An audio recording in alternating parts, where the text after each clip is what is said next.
అలాంటివి అసలు ఆఫర్ ఇస్తా ఉంటే ఎలా నమ్ముతారు అమ్మాయిలైనా నాకు అర్థం కాదు.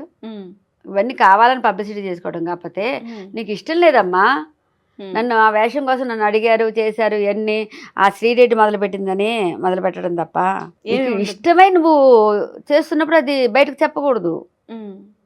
ఎవరైనా కానీ నీకు ఇష్టం, నువ్వు ఎదగాలనుకున్నావు, ఎదిగాక నన్ను చాలా ఇబ్బందులు పడి ఎదిగాను అంటే తప్పది. ఎవరు పడమన్నారు? ఏ పని చేసుకున్నా బతకచ్చు.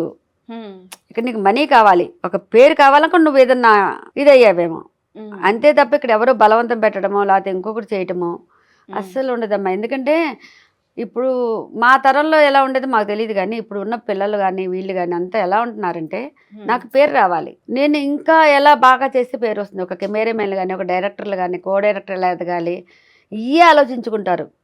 ఈ అమ్మాయిల గురించి ఆలోచించేంత తీరుబడి ఇప్పుడు వాళ్ళకి లేదు.